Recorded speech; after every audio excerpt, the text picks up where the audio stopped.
Hello mga kalabs! Kumusta po kayo? Kumakain na nga din po pala kami ng almusal. Kasabayan ko na nga po si kuya. Pakatapos ko nga lang din pong maligo dyan. Pero si kuya ay kakain nga daw po muna siya bago daw po siya maligo.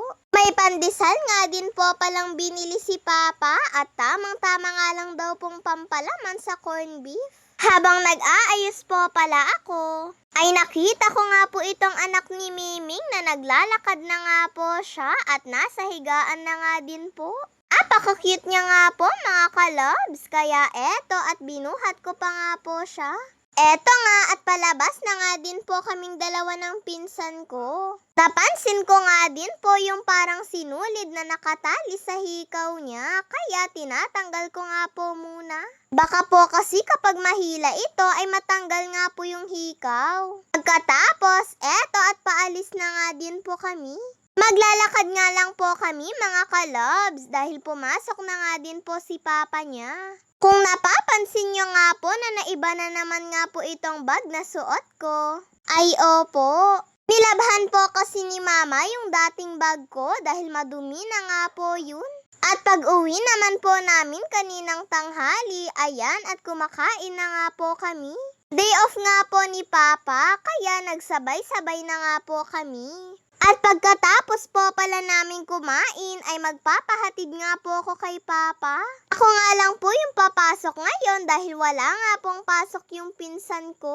Kaya pagkatapos nga pong maglaba ni Mama ay dinala niya nga po muna yung pinsan ko kay Nanang. Doon na nga lang daw po muna siya para daw po may kasama siya dahil aalis nga daw po sila ni Papa. May ipapabili po kasi ako sa kanila mga kalabs. Hindi naman daw po kasi nila pwedeng isama yung pinsan ko dahil magmumotor nga lang daw po sila ni Mama. Importante po kasi yung ipapabili ko sa kanila Mama mga kalabs. At eto na nga po yun, nagpabili nga po ako sa kanila Mama ng tent. Kailangan po kasi namin ito kapag po nag-camping kami. Sa Friday na nga din po kasi yung Girl Scout namin sa school.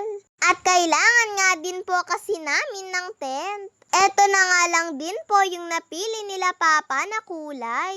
Wala na din naman na daw po kasing iba pang pagpipilian.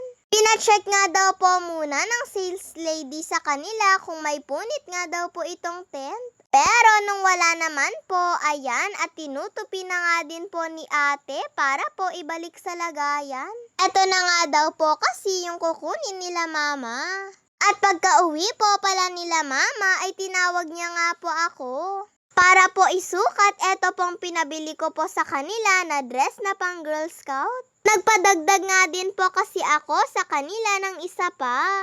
At kasyang-kasya ko nga din po mga kalabs. Yung medyo malaki na nga daw po yung kinuha ni Mama para daw po magamit ko pa sa susunod. Para daw po hindi ko po kaagad maliitan.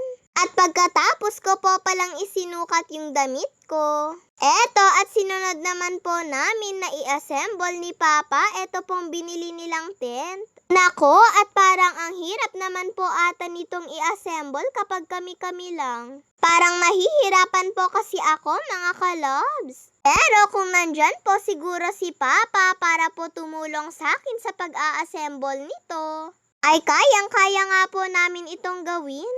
Ayan nga at na-assemble na nga din po namin ni Papa. Tinatali nga lang po ni Papa, eto pong nasa taas. At tinuturo na nga din po niya sa akin. Nawag ko nga din daw po itong kalimutan na itali dahil kailangan nga daw po. At pagkatapos po palang naitali ni Papa yung nasa taas, eto at sinubukan ko na nga din pong pumasok. Kailangan po pala dito ng karton at banig. Pang 2 tao nga lang daw po itong nabili nila Mama. At tamang-tama nga lang din po yung laki niya para po sa akin. Sabi ko nga po kay Mama at Papa ay dito na nga lang po ako matutulog. Pero syempre, joke ko lang naman po yun. May kulambo nga din po pala ito mga kalabs. At kailangan nga din daw po itong ilagay sa gabi. Eto at sinubukan ko pa nga pong isara. At pagkatapos po pala naming na-assemble at nasubukan ni Papa yung tent, Eto nga at kinakain ko nga po muna yung inuwi po nila na merienda. Binigyan na nga din po namin yung dalawang pinsan ko dahil 4 naman po ito. At saktong isa-isa nga lang po namin. Paborito ko rin po palang merienda, eto pong turon. Kahit isa nga lang po yung makain mo dito ay mabubusog ka na nga po. Tinutulungan na nga din po ni Kuya si Mama sa paghihimay po nitong sitaw. Eto nga po kasi yung ulam namin ngayong gabi. Adobong sitaw nga po. At dahil nakabili nga po sila Mama ng mga kailangan ko po sa Girl Scout ko, sabi ko nga po sa kanila ay ako na nga po yung magluluto nito. At sila na nga po yung naghimay po nitong sitaw. Tignan nyo naman at ang sipag-sipag nga po ni Kuya, oh. Nagpapatulong na nga po si Mama sa kanya para po mabilis na po ito. Anong oras na nga din po kasi? Magluluto pa nga po ako. Habang hinihimay nga po nila Kuya yung sitaw, ako naman ay naghahanda na nga nitong pansahog ko mamaya. Karne ng baboy po pala yung isasahog ko. At ako na nga din po pala yung naghiwa-hiwa nito. Huwag po kayong mag-alala dahil nag-iingat naman po ako sa paggamit nitong kutsilyo. At lagi nga din po akong sinasabihan nila Mama na magdahan-dahan nga daw po ako. At dahil pansahog lang naman po ito, ay maliliit na hiwa na nga lang po yung ginawa ko. Sinunod ko na nga din pong hinanda, ito pong bawang at sibuyas. Panggisa ko nga po kasi ito. Malaki po pala itong sibuyas na nabili nila Mama. Kaya hinati ko na nga lang po muna ito. Ito nga pong kalahati ay panggisa ko nga po. At etong kalahati naman po ay itatoppings ko nga po mamaya kapag naluto na nga po yung lulutuin ko. Medyo malaki naman na po kasi itong sibuyas. Ako nga po mga kalobs, pagkahiwa ko nga po nitong mga sibuyas ay sobrang iyak ko nga po. At nung naihanda ko na nga din po yung mga kailangan ko, eto at nagsisimula na nga din po akong maggisa. Pagkainit nga po nitong kawali at mantika ay nilagay ko na nga din po itong bawang at sibuyas. Hindi ko na nga po ito pinag-brown ng masyado nung nilagay ko nga po yung karne. Dahil magba-brown naman na po ito kapag po magisa-gisa ko na po yung karne. Nako nga po at parang na-miss ko na nga din po ang pagluluto. At naglagay na rin po pala ako dito ng paminta. Ayan nga at nagisa-gisa na nga din po itong karne. Kaya nilagay ko na nga din po yung sitaw. Pagkatapos ay hinalo-halo ko na nga lang po muna ito.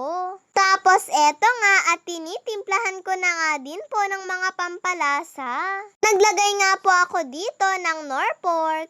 Tapos datu puti toyo. At naglagay nga din po ako ng konting toyong malabon para nga po magkakulay lang. Tapos suka at saka po asukal. Para nga po medyo may pagkamanamis-namis po itong adobo. At nung tinakpan ko nga po ito at pagkabukas ko ay hinalo-halo ko nga lang po ito ulit. Naglagay din po pala ako dito ng dahon ng laurel. Ayan nga at nung luto na nga din po itong adobo natin ay ipinatong ko na nga din po itong sibuyas. Hindi ko nga po muna ito hahalu-haluin at tatakpan ko nga lang po muna ito. At sa wakas ay nakaluto na nga din po ako. At siguro nung meron na nga pong mga 10 minutes ay nagtawag na nga din po si Mama para po kumain na. Ako na nga din po yung naglagay ng gulay sa bowl. Habang si Kuya naman po ay hinahanda niya na nga din po yung mga plato. Tama nga po si Mama, ang bango-bango nga po nitong adobo kapag po may nakapatong na sibuyas. Ayan at dinadala ko na nga din po sa mesa para po makakain na po kami. Excited na nga din po akong matikman kung tama nga lang po yung lasa po nitong niluto ko. Hindi ko nga po kasi ito tinikman habang nagluluto po ako. At mabuti naman po mga kalabs at sakto nga lang po yung lasa niya. Tinatanong pa nga po ako dyan ni Papa kung ano nga daw po yung lasa ng niluto ko, oh. Mabango nga daw po kasi at mukhang masarap. Kahit nga po si Kuya ay nasarapan nga din daw po siya sa luto ko. Yun lang po mga kalobs. Maraming salamat po sa panonood ninyo. Mag-iingat po kayo palagi. God bless to all. Bye-bye po.